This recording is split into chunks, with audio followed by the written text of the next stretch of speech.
আসসালামু আলাইকুম। কি অবস্থা সবার? আজকে আমরা এসএসসির রসায়নের একটি গুরুত্বপূর্ণ অধ্যায়, একাদশ অধ্যায় জীবাশ্ম, এটা নিয়ে আলোচনা করব ইনশাআল্লাহ। এই অধ্যায়টার অনেকটা বড় আছে। এখানে আমরা সব বিষয় নিয়ে আলোচনা করব না।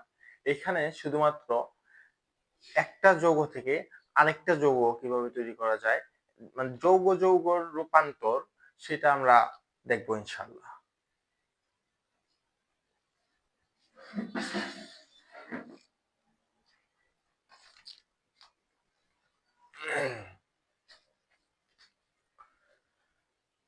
আমি ধরে নিচ্ছি যে জৈব যৌগের সমগোত্রীয় শ্রেণীর সকলগুলো সংকেত তোমাদের জানা আছে এবং আহ, সবগুলো সংকেতের নাম জানলে শুনলেই তোমরা লিখতে পারো। তো সেটা ধরেই আমি এখানে আলোচনা করব। সেটা জানা না থাকলে এটাতে বেশি বোঝা হবে না, তবে এইখানে দেখা যেতে পারে। তো আমি অ্যালকেন, অ্যালকিন, অ্যালকাইন, অ্যালকোহল, অ্যালডিহাইড এবং ফ্যাটি অ্যাসিড এগুলোর একে অপরের সাথে রূপান্তর দেখবো ইনশাআল্লাহ। তো আমি সবার প্রথমেই অ্যালকেন লিখে নিচ্ছি। অ্যালকেন,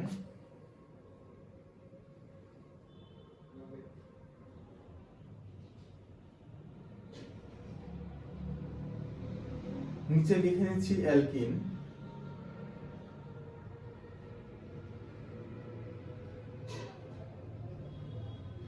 এবং তার আরো নিচে লিখে নিচ্ছি অ্যালকাইন।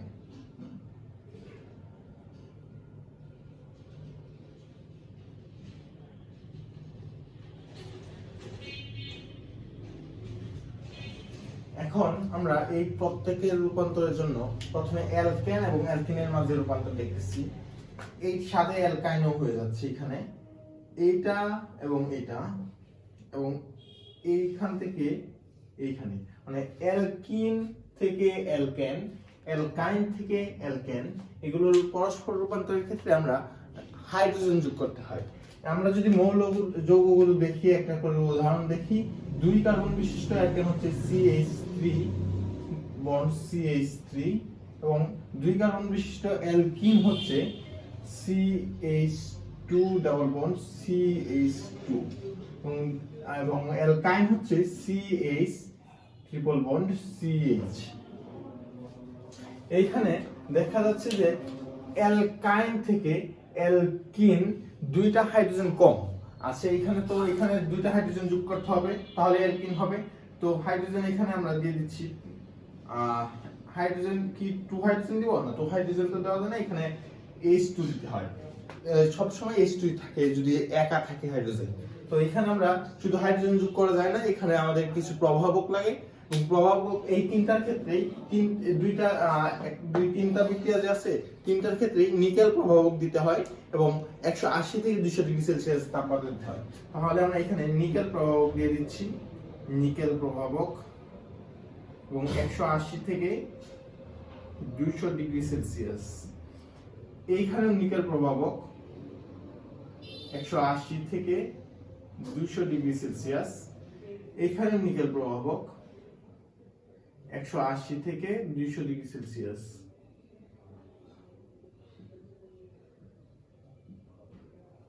এখানেও আমরা হাইড্রোজেন যোগ করতেছি, আবার এখানেও হাইড্রোজেন যোগ করতেছি। এখন যদি আমরা অ্যালকাইন থেকে অ্যালকিন নিতে চাই, তাহলে হাইড্রোজেন যোগ করতে হবে নিকেল প্রভাবকের উপস্থিতিতে, এবং 180 থেকে 200 ডিগ্রি সেলসিয়াস তাপমাত্রায় হাইড্রোজেন 1 মোল হাইড্রোজেন যোগ করলে আমরা অ্যালকিন পেয়ে যাব। এবং অ্যালকিনের সাথে যদি নিকেল প্রভাবকের উপস্থিতিতে 180 থেকে 200 ডিগ্রি সেলসিয়াস তাপমাত্রায় আরো 1 মোল হাইড্রোজেন যোগ করা হয়, তাহলে আমরা অ্যালকিন থেকে অ্যালকেন পেয়ে যাচ্ছি। এইখানে দেখো, এটা থেকে এটার হাইড্রোজেন, এইখান থেকে এটা হচ্ছে অ্যালকিন, এটা হচ্ছে অ্যালকেন। অ্যালকিন থেকে অ্যালকেনের হাইড্রোজেন সংখ্যা 2টা কম আছে, 2টা বেশি আছে, আবার অ্যালকাইন থেকে অ্যালকিনে হাইড্রোজেন সংখ্যা 2টা বেশি আছে। ফলে এখানে 2টা হাইড্রোজেন যোগ করলেই হয়ে যাচ্ছে। কিন্তু এখন এইখান থেকে যদি এইখানে দেখি আমরা, এটা থেকে 4টা বেশি আছে এখানে, তাহলে এখানে আমরা শুধু H2 দিলে এখানে 2টা হাইড্রোজেন হচ্ছে, কিন্তু এখানে তো আরো 2টা বাকি রয়েছে, তো এখানে 2 দিয়ে দিতে হবে, মানে 2 মোল দিলে 2 2 4 হয়ে যাচ্ছে, 4টা হাইড্রোজেন যোগ হয়ে যাচ্ছে, যার ফলে এখানে অ্যালকাইন থেকে অ্যালকেনে যাওয়াটা হয়ে যাচ্ছে। এইখানেও আমরা নিকেল প্রভাবক এবং 180 থেকে 200 ডিগ্রি সেলসিয়াস তাপমাত্রা দিতে হবে। এবং অ্যালকেন থেকে আমরা অ্যালকিনে কিভাবে আসা যায় সেটা দেখবো এখন। অ্যালকেন থেকে অ্যালকিনে সরাসরি আসা যায় না, এখানে আরেকটা ধাপ পার হইতে হয়। তাহলে এখানে আরেকটা ধাপের মধ্যে কি যোগ করতে হবে, এখানে আরেকটা ধাপ হচ্ছে হ্যালাইড বার করতে হবে, অ্যালকাইল হ্যালাইড। আমরা এইখানে তো অ্যালকেনের একটা উদাহরণ দেখলাম।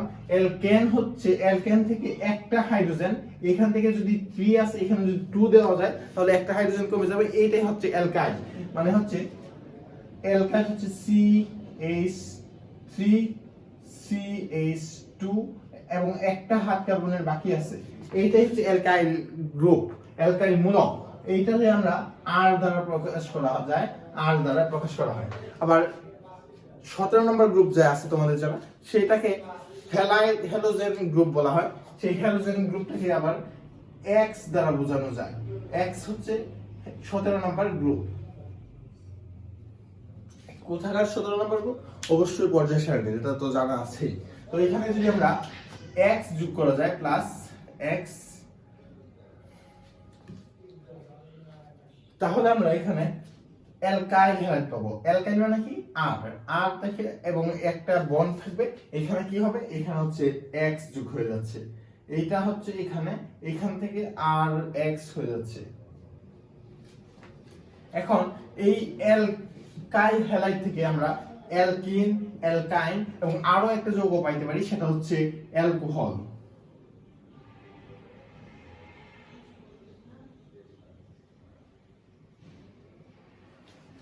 এইখান থেকে আমরা যদি অ্যালকোহল পাইতে যাই কিংবা অ্যালকিন পাইতে যাই, আমরা দুই ক্ষেত্রে সোডিয়াম হাইড্রোক্সাইড বার যোগ করতে হবে।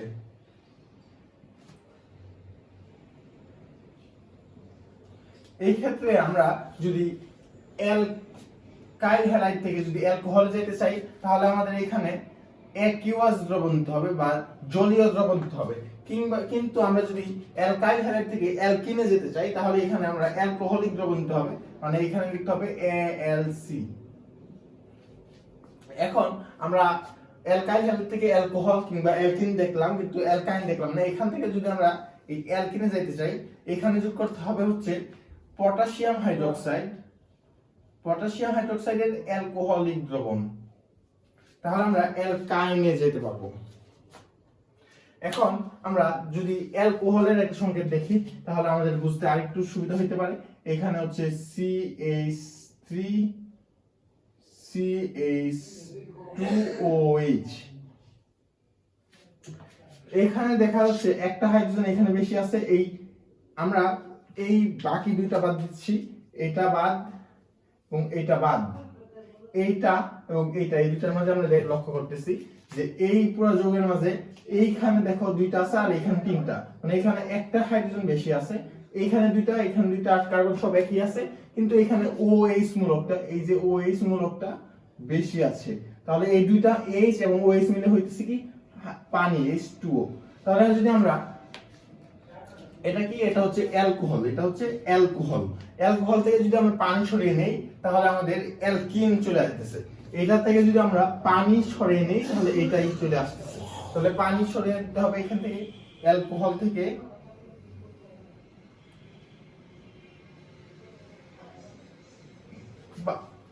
অ্যালকোহল থেকে পানি সরিয়ে নিতে হবে H2O। এটা পানি সরিয়ে নিতে হবে কিভাবে? পানি সরিয়ে নিতে হবে নিরোধকের মাধ্যমে।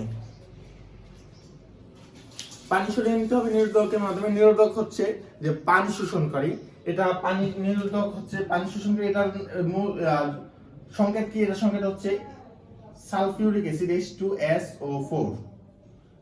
শুধু H2SO4 দিলেই হবে না, এখানে আমাদের আরেকটু তাপমাত্রা দিতে হবে। এখানে উচ্চ তাপ বলা যেতে পারে, তবে আমরা একটু লিখে দিচ্ছি কত তাপমাত্রা, সেটা হচ্ছে 170 ডিগ্রি সেলসিয়াস তাপমাত্রা দিতে হবে।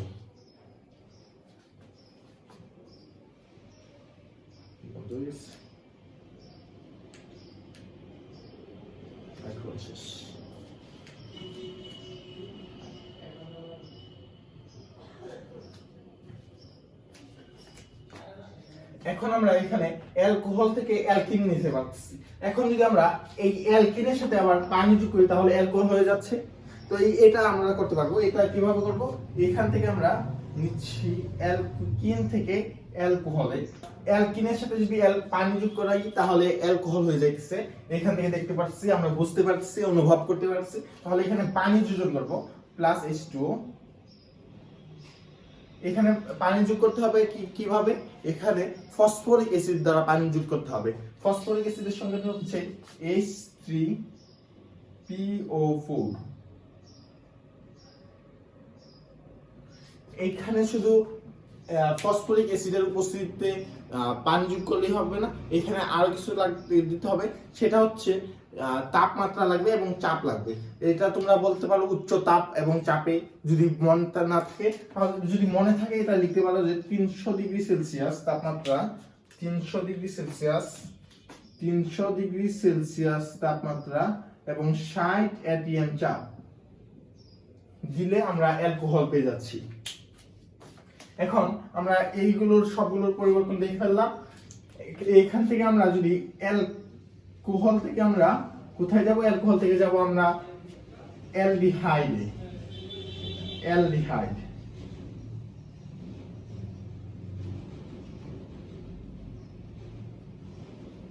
এবং অ্যালডিহাইড থেকে আমরা ফ্যাটি অ্যাসিডে যাব।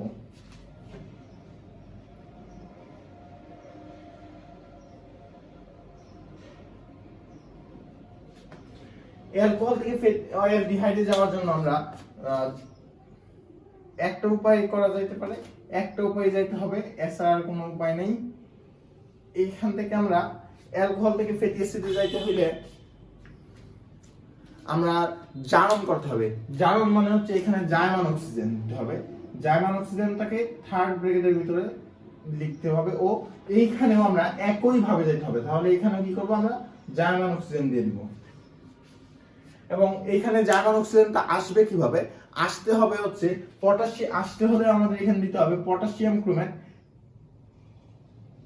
K2Cr2O7 এবং সালফিউরিক অ্যাসিড H2S4। এখানেও একই ভাবে দিতে হবে। তাহলে এই দুইটার ফলে জার্মান অক্সিজেন রূপান্তরিত তৈরি হয় এবং জার্মান অক্সিজেন অ্যালকোহলকে অ্যালডিহাইডে পরিণত করে। এটা হচ্ছে জারণ বিক্রিয়া।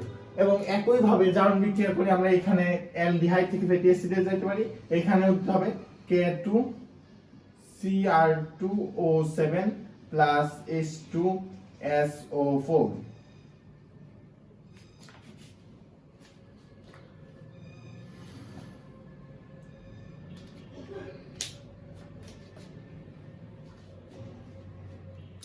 আমরা এখানে এই দুইটা বিক্রিয়া একই রকম, সেজন্য একসাথে দেখিয়ে দিলাম। এবং তারপর আমরা এখানে যদি উল্টা বিক্রিয়া করতে চাই তাহলে কি করব? এখানে যেহেতু জারণ করছি তাহলে উল্টা আসতে হলে বিজারণ করতে হবে, বিজারণ করতে হবে। এখানে বিজারণ করতে হবে, কিংবা এটা থেকে এখানে আসলেও বিজারণ করতে হবে, কারণ দুই ক্ষেত্রে আমরা জারণ করে পাইছি।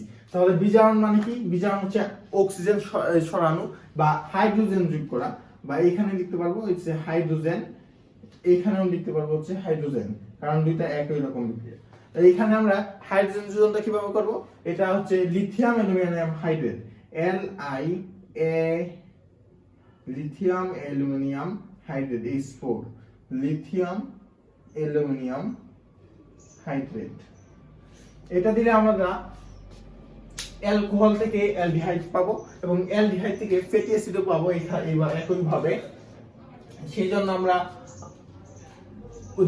জারণ করছিলাম এবং একই ভাবে উল্টা করতে গেলে আমরা বিজারণ করতে হবে। বিজারণ মানে হচ্ছে লিথিয়াম অ্যালুমিনিয়াম হাইড্রেট দ্বারা বিজারণ করতে হবে। এখন আমরা এই অ্যালকাইন থেকে অ্যালডিহাইডে চলে যাব, অ্যালকাইন থেকে অ্যালডিহাইডে চলে যাব। অ্যালকাইন থেকে অ্যালডিহাইডে যাওয়ার জন্য লাগবে হচ্ছে 20% সালফিউরিক অ্যাসিড এবং 2% মার্কিউরিক সালফেট ZSO4 এবং 80 ডিগ্রি সেলসিয়াস তাপমাত্রা।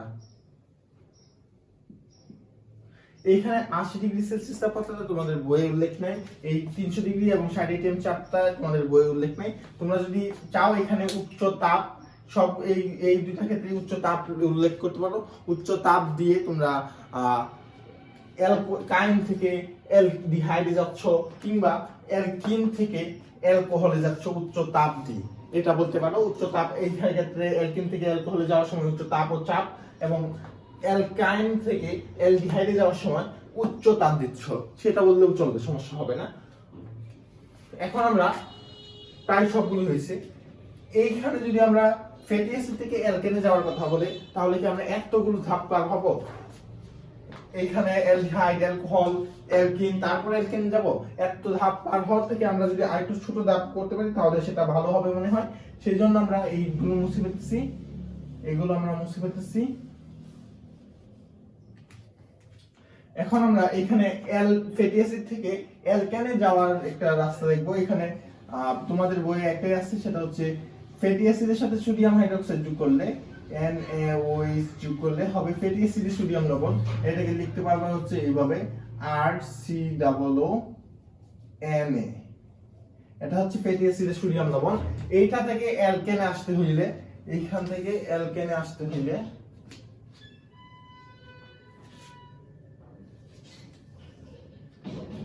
এটা থেকে অ্যালকেনে আসতে হলে তোমরা এখানে আবার সোডিয়াম হাইড্রোক্সাইড যোগ করতে হবে, এবং এই ক্ষেত্রে আমরা একটা প্রভাবক লাগবে। প্রভাবকটা হচ্ছে ক্যালসিয়াম অক্সাইড, এবং উচ্চ তাপ লাগবে বা তাপ দিতে হবে। তার ফলে ফ্যাটি অ্যাসিডের সোডিয়াম লবণ থেকে অ্যালকেন হয়ে যাবে। আমরা সবগুলো রূপান্তর দেখেছি।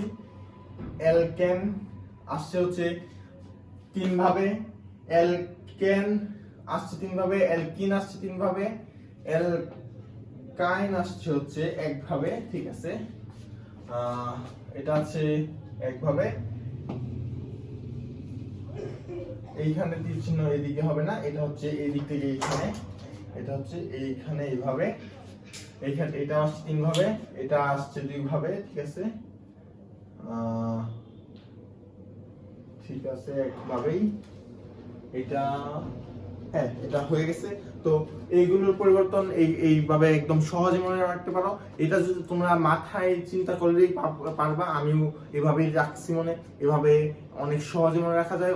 এছাড়া তোমরা বিক্রিয়া অনেক মুখস্থ করতে হয়, সেটা অনেক সমস্যা লাগে, সেই জন্য আমি এটা ব্যবহার করছি, তোমাদের জন্য এটা সাজেস্ট করলাম। আশা করি কোনো ভুল নেই। এছাড়াও একাদশ অধ্যায়ে, জীবাশ্ম অধ্যায়ে আরো কিছু বিক্রিয়া মুখস্থ রাখতে হবে, সেগুলো এরকম এটা দিয়ে কোন রকম মুখস্থ করা যাবে না, তো সেটা মুখস্থ করা ছাড়া আর কোনো উপায় নেই। তো এছাড়াও এইগুলো ছাড়াও এই চারটা পলিমারকরণ বিক্রিয়া আছে তোমাদের বইয়ে, একদম এইভাবে লেখা আছে, আমি এইভাবে লিখে দিচ্ছি। তো এইগুলো এই চারটা বিক্রিয়া তোমাদের মুখস্থ করতে হবে। আর এইটা শুধু জানতে থাকলেই তোমাদের বাকি একদম পুরো অধ্যায় থেকে গ ঘ উত্তর করা কোনো ব্যাপার হবে না। তো আজকের মতো আল্লাহ হাফেজ, আসসালামু আলাইকুম। এগুলো মুখস্থ করে ফেলবা, এটা দরকার হলে স্ক্রিনশট দিয়ে রাখতে পারো।